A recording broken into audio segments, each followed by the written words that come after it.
प्यारे बच्चों, हमें कक्षा 10वीं गणित त्रिकोणमितीय व सरल का अध्याय से हमें एक प्रश्न है जो 6 नंबर के लिए एग्जाम में प्राय पूछे जाते हैं। प्रश्न इस प्रकार से है, cos square x plus cos x is equal to sine square x को हल करना है, जहाँ पर एक्स का जो मान है 0 के बराबर है ना, या फिर 0 से बड़ा होना चाहिए, या फिर इन दोनों की तुलना करेंगे तो एक्स का मान 90 अंश से छोटा होना चाहिए या फिर उसके बराबर होना चाहिए। यानी कि एक्स जो है कोण के रूप में है, अर्थात कोण का मान ज्ञात करना है। तो सबसे पहले दिया गया उसे लिख लेंगे। ध्यान देंगे प्रश्न में क्या है, 2 बार कॉस के फॉर्म में एक साइन है, तो साइन वाले को हम क्या कर देंगे, बदल देंगे। तो साइन के लिए हमारे पास यहाँ पर देख रहे हैं साइन स्क्वायर एक्स है, तो इसमें हमें एक ज्यामितीय सूत्र मिलता है, उसको हम लिख रहे हैं यहाँ पर।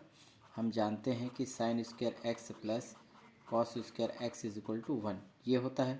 चूँकि हमें साइन स्क्वायर एक्स की जगह रखना है ये वाला, तो इसके लिए हम कॉस स्क्वायर एक्स का पक्षांतर करेंगे।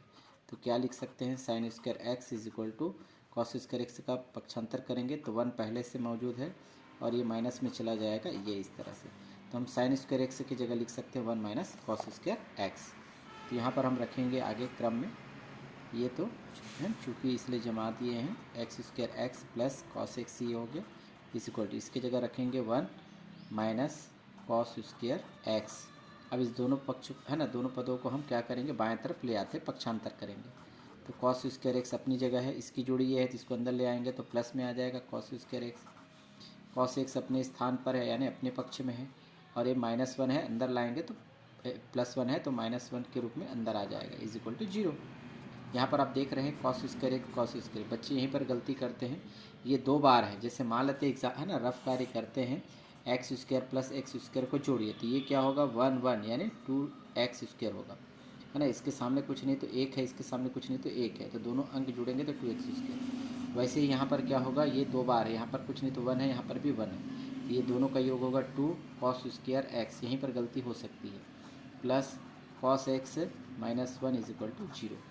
अब देखो यहाँ पर कॉस का स्क्वायर है, कॉस एक्स है, तो ये वर्ग समीकरण का रूप दिखाई दे रहा है। इसके लिए हम एक काम करते हैं, इसको थोड़ी देर के लिए कुछ वैल्यू मान लेते हैं, जैसे कॉस एक्स को मान लेते हैं, माना यानी एक प्रकार से उधारी है, उसको बाद में वापस करना पड़ेगा। कॉस एक्स बराबर मान लेते हैं हम वाई मान लेते हैं, ठीक है।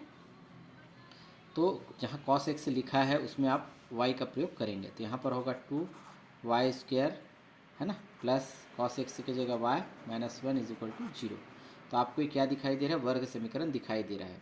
तो वर्ग समीकरण दिखाई दे रहा है तो 3 पदों में है ना, तो यानी कि आपको मध्य पद को भी तोड़ना पड़ेगा, तो y बनाना पड़ेगा। तो इसके लिए पहला पद और अंतिम पद का हम क्या करते हैं, गुना करते हैं। रफ कार्य भी कर लेते हैं यहाँ पर साइड में कि 2 है और ये 1 यानी 2 का 1 से गुना करेंगे तो 2 होगा, 2 का ऐसा फैक्टर निकालेंगे कि हमें 1y प्राप्त हो जाए।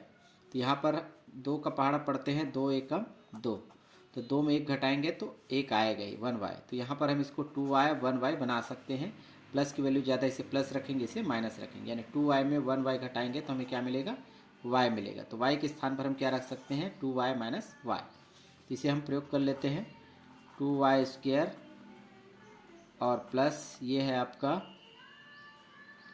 2y और -y -1 इज इक्वल टू 0। अब देखिएगा इसमें हम क्या करते हैं, जब मध्य पद को तोड़े जाते हैं 2 फैक्टर में तो ये 4 पद हो जाते हैं। तो 4 पद में यानी कि 2 की जोड़ी बना सकते हैं।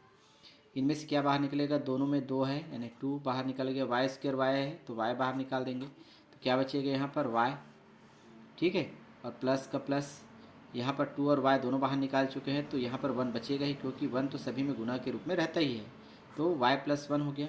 अब यहाँ पर देखो दोनों माइनस में है तो है ना, यहाँ y है, यहाँ y नहीं है, यहाँ 1 है, यहाँ पर 1 तो रहता ही है, तो -1 को हम एक साथ बाहर निकाल देते हैं। तो क्या बचेगा हमारे पास, -1 बाहर निकालेंगे तो यहाँ पर +y बचेगा, और यहाँ पर आपको है ना -1 बनाना है तो माइनस का माइनस से नहीं सॉरी प्लस से गुना करेंगे तो क्या होगा, माइनस प्लस माइनस, और यहाँ पर 1 का गुना 1 से करेंगे तो 1 आएगा इज इक्वल टू 0। यहीं पर बच्चे ज़्यादातर गलती करते हैं उभयनिष्ठ निकालते समय, ठीक है। जब भी हम माइनस को उभयनिष्ठ लेंगे तो दोनों का चिन्ह क्या हो जाएगा, कोष्ठक के अंदर बदल जाएगा, यानी दोनों माइनस है तो दोनों क्या हो जाएगा, प्लस हो जाएगा।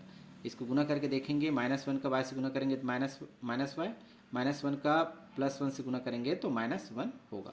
इस तरह से दोनों के है ना गुणनखंड जो है एक जैसे दिखाई देने चाहिए, तो इसे हम लिख सकते हैं y + 1 है ना कोष्ठक में, और दूसरा बचेगा गुणनखंड 2y - 1, 2y minus 1 is equal to 0। यहाँ पर आगे हम प्रोसेस करेंगे। 6 नंबर के लिए एग्जाम में ज़्यादातर पूछे जाते हैं।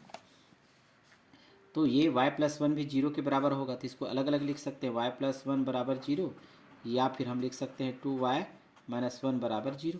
तो यहाँ पर आपको y का मान प्राप्त करना है। y is equal two plus 1 का पक्षांतर करेंगे तो माइनस 1। इसी प्रकार यहाँ पर भी y का मान निकालना है, तो 2y is equal two plus minus 1 का पक्षांतर करेंगे तो प्लस 1 होगा। तो y बराबर क्या लिख सकते हैं 1, क्योंकि y का मान ज्ञात करना है तो 2 का पक्षांतर करना पड़ेगा, तो 1 पहले से है तो 2 नीचे आ जाएगा, 1/2 होगा। तो यहाँ पर आ रहा है y is equal to minus 1।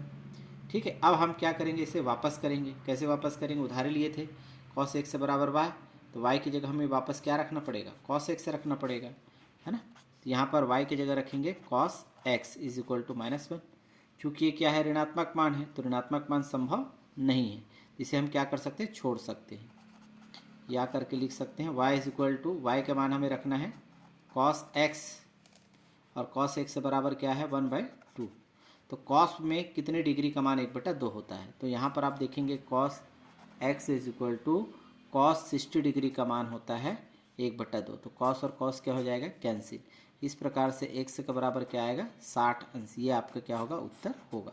यहाँ पर आप लिख सकते हैं ऋणात्मक मान संभव नहीं है, ऋणात्मक मान नहीं हो सकता, मान नहीं हो सकता।